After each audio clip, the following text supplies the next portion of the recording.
Yes! Hello, c'est Coach AD et on se retrouve dans cette nouvelle vidéo où je vais te parler des challenges, des choses qu'on fait sur une période courte. Challenge ou, je sais pas, truc que les coachs, qui respectent rien. Les choses que les coachs peuvent mettre en place sur un mois, les challenges un peu drastiques. Allez, pendant un mois, on va faire 10 000 pas par jour, 4 séances, on va boire 2 litres d'eau, tous ces genres de trucs, de conneries que tu as dû essayer. Et au final, je vais t'expliquer pourquoi il ne faut, jamais faire ça. 2, tu verras que ça va te créer énormément de problèmes par la suite, aujourd'hui, mais aussi demain. Et 3, que c'est pas fait pour toi. Il faut arrêter de faire ce genre de truc. Donc, il y a plein de coachs, même en janvier, on se dit un mois sans alcool, un mois sans sucre, un mois sans ci, un mois sans ça. Mais qu'est-ce que tu fais? Et je vais t'expliquer dans cette vidéo pourquoi ce genre de challenge, de choses où on vient se priver, se restreindre, se contraindre, ça ne fonctionne pas. C'est pourtant archi simple. Je vais prendre un modèle qui existe, que j'ai vu et qu'une ancienne élève à moi a fait. Et comme ça, je vais vous parler d'elle, tout simplement. Et je vais vous montrer que ça l'a flinguée. Admettons qu'elle s'appelle Amandine. J'ai n'importe quoi. Amandine, elle m'a appelé un jour et elle m'a dit non mais c'est bon, je vais pas prendre ta prog. Là, je me lance, c'était décembre dernier. Je me lance dans un tout nouveau truc. J'ai vu qu'il fallait que je passe donc 10 000 pas par jour. Je bois, je crois, c'était 2 litres ou 2 litres 5 par jour d'eau. 4 ou 5 séances par semaine, donc du sport à outrance. Plus qu'il fallait qu'elle envoie tous ses repas, ses menus, etc. et qu'elle n'avait pas le droit des glucides le soir. Elle me dit ça, je vais faire tout décembre, comme ça, au fait, je serai au top. Donc je lui dis, ok, note-moi s'il te plaît sur un bout de papier ce genre de challenge, etc. Note-moi-le. Elle m'a noté. Je lui dis, ok, à côté, tu mets quoi? Tu fais combien de séances concrètement, toi, actuellement? J'en fais pas. Ok, donc 5 vaut 0. Ok, je dis, ok, très bien, ça commence bien le challenge. Super. Donc pourquoi il faut pas faire déjà juste sa première ligne? Pourquoi il faut pas faire? Parce que ça va te contraindre, parce que ça va épuiser ton corps, parce que tu vas te rendre compte que c'est pas fait pour toi, et parce que tu vas dire, oh, 30 jours, c'est plutôt facile, etc. Mais en fait, tu as le stress des cadeaux de Noël, de la période, tout simplement. Tu as ton job, tu as ta vie. Ça n'a pas bougé, ça, c'est fixe. Et tu viens rajouter une contrainte qui, elle, tu vas venir te buter et tu vas créer de la culpabilité parce que tu vas pas arriver à faire 5 séances par semaine dans un emploi du temps comme tu as actuellement. Sinon, tu les ferais, tu n'aurais pas besoin de ce challenge pour le faire. Donc, en fait, c'est te mettre en porte-à-faux. Ça va te décourager, donc tu ne le feras pas. Première ligne. Deuxième ligne, je lui ai dit, tu bois combien d'eau par jour actuellement? Elle m'a dit, 1 litre. Allez, franchement, elle m'a dit des fois 1 litre 5. Ok, donc tu dois boire 2 litres, donc tu vas te gaver. Super. Je lui ai dit, tu vas faire combien de temps honnêtement? 1 semaine, 2 semaines? Super. Non, mais c'est bon, t'inquiète, je suis trop forte. Ok. L'eau, en vrai, plus tu bois, mieux c'est. En fait, ça va pas être négatif, mais ça va venir te contraindre. Donc, ça va créer quelque chose dans ta tête où ça va être difficile et tu vas dire, c'est pas fait pour moi, c'est dur. C'est trop dur de perdre du gras. C'est trop dur de perdre du gras parce qu'il y a trop de contraintes. Il faut que je fasse ça, il faut que je fasse ça, il faut que je fasse ça. C'est pas vrai. C'est pas vrai. Et ce genre de challenge, c'est exactement ce que tu as l'impression. Parce que tu pousses tous les critères au top, comme si tu allé au JO, en fait. Mais putain, t'es qui? T'es une personne lambda qui perd du gras. Donc t'as pas besoin de pousser tous les critères au maximum. D'accord?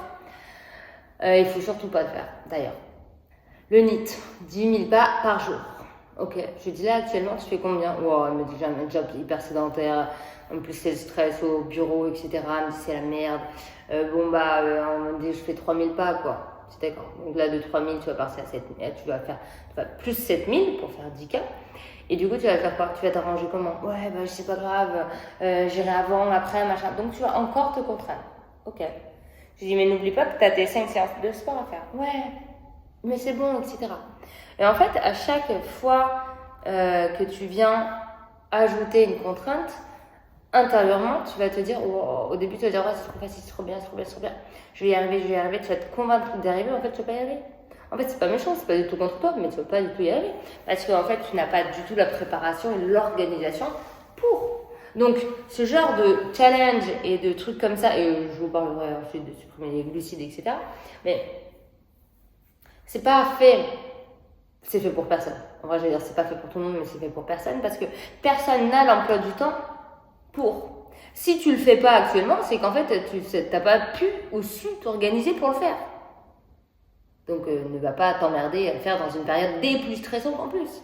Donc, ce genre de challenge, pour moi, c'est juste pour te dire et te montrer, pointer du doigt, regarde, tu vas encore pas y arriver.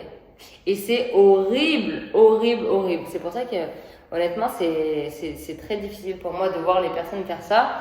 Parce qu'après, tu peux tenir un moment. Certaines personnes les plus robustes tiennent un mois et demi, 2 mois. Et puis après, elles se rendent compte que, effectivement, c'est difficile dans un emploi du temps parce que l'emploi du temps n'est pas fait. Je dis pas que c'est impossible sur la suite. C'est-à-dire que ce n'est pas faisable au quotidien. Bien sûr que si, moi je le fais au quotidien par exemple. Mais parce que j'ai préparé mon organisation. En fait, ce qui est dur et ce qui est pour moi non acceptable dans ce genre de truc, c'est que c'est pas progressif. Tu as 0 et tu mets 100%. Non, ça marche pas comme ça. Il faut mettre 20, 30, 40, 50% pour y arriver. Parce que si tu fais 0, 100%, tu vas faire quoi après? 100%, 0. C'est trop dur, j'en suis pas capable. Putain, pour perdre du poids, il faut passer sa journée à la salle. Moi, j'arrive pas. Faut compter ses calories. En plus, moi, j'ai faim le soir. J'ai envie de manger des glucides, etc., etc. Et là, tu vas commencer un chemin neuronal où tu vas commencer à te raconter des histoires. Mais c'est faux! C'est faux! C'est juste que t'es passé de 0 à 100%. 0 à 100%, oui, ça se fait pas. D'accord? Faut faire 0, 20, 30, 40, etc. Et une fois que tu as une programmation qui est progressive et que tu insères les choses progressivement dans ton emploi du temps, dans ton rythme de vie, ça devient ton hygiène de vie. Et là, tu y arrives. Donc, tu arriveras à perdre du gras quand tu arriveras à faire les choses progressivement et non pas radicalement changer les choses. Voilà. Et pour ce qui est des glucides, les machins, les trucs, les chouettes, l'alimentation, là où beaucoup de monde me dit, mais c'est trop difficile, moi, mon point noir, c'est l'alimentation, je suis trop gourmande. Je te laisserai regarder ma vidéo sur l'écosystème, tu comprendras tout que non, t'es pas trop gourmande, non, c'est pas un manque de volonté, et non, c'est pas parce que t'es démotivé au quotidien, c'est juste que ton écosystème n'est pas du tout réglé, et du coup, tu peux avoir des pulsions alimentaires, un comportement alimentaire très sucré. Mais je te laisserai regarder cette vidéo. En revanche, là, si tu vas enlever les glucides sur une période de stress, tu vas encore plus stresser ton corps et en plus le mettre en carence. Donc, si tu le mets en carence, ton corps va favoriser le stockage. Donc, tu vas t'épuiser au soir, te flinguer ton emploi du temps, te contraindre, te stresser, moins manger. Donc, ça va te pousser à faire quoi? À grignoter, à avoir des fringales émotionnelles et à te dire, putain, en plus, je suis pas capable et en plus, à culpabiliser. Alors, est-ce que ce genre de challenge, c'est bien? Non. Est-ce que c'est la meilleure période pour le faire? Non. Et mange tes glucides. Mange tes glucides. C'est hyper important parce que c'est le carburant de ton corps. Donc, la plus grosse erreur que tu fais dans ce genre de truc, c'est d'écouter quelqu'un qui connaît rien, de 1, de 2, de te contraindre et te stresser. Et en fait, plus ton corps est stressé, moins tu vas réussir. Et nous, le problème de nous, les femmes, c'est que on va venir culpabiliser en plus de tout ça. C'est-à-dire que, encore on ferait un mauvais choix, et bon, ça nous ferait rien. On dirait, bon, voilà. Mais on va venir culpabiliser, se dire qu'on n'est pas capable, sans vouloir, etc. Et c'est ça qui est horrible. Mais non, c'est pas que t'es pas capable, mais je pense que t'es une putain super forte. T'es une putain de meuf de ouf. Mais c'est juste que c'est pas adapté à toi. Et encore une fois, c'est adapté à personne. C'est juste que ton emploi du temps et ta vie, ton rythme de vie n'est pas adapté à recevoir ce genre de contraintes. C'est tout. Une fois que tu as réglé ton emploi du temps et que tu sais comment ça se passe, tu peux mettre toutes les contraintes du monde, entre guillemets, ce sera même plus des contraintes, ce sera ton rythme de vie. Et ce sera juste génial. Et là, tu vas y arriver. Mais adapter son alimentation, c'est primordial, mais il faut connaître ses besoins. C'est-à-dire, adapter son alimentation, ça ne veut pas dire je supprime le sucre, je supprime le glucide, je supprime ça. Si ça existe, c'est qu'on en a besoin. En revanche, effectivement, tous les glucides ne se valent pas. Toutes les sucreries ne se valent pas. Un carré de chocolat noir Voss, un carré Kinder, tu comprends bien que c'est pas la même chose. Et quand on me dit non mais moi je suis addict au sucre, c'est faux. Ça n'existe pas. Ça n'existe pas. T'as juste un palais hyper industrialisé, c'est-à-dire que t'aimes le sucre industriel, les pépitos, quoi. Les pépitos, les Kinder, les Snickers, des conneries comme ça. Mais ça se change aussi. Si t'as pas envie de le changer, c'est très bien. Si par contre tu te trouves des excuses et tu te dis je suis gourmande, machin, c'est plus fort que moi, c'est faux. C'est juste que ton écosystème est pas réglé et du coup t'as un palais hyper industriel et tu vas vers des choses plus faciles, plus simples parce que t'as l'impression que pour réussir c'est une montagne. Bah oui, parce que tu fais toujours des choix de montagne. Alors que pour réussir c'est simple. Je le dis encore une fois, c'est simple de réussir et de perdre de gras quand tout est adapté à toi. Et tant que tu feras pas des choix personnalisés à toi, à ton emploi du temps et à ta vie, ça ne marchera pas. Bref, j'espère que cette vidéo t'aura aidé et je te dis à très vite dans une nouvelle vidéo. Ciao!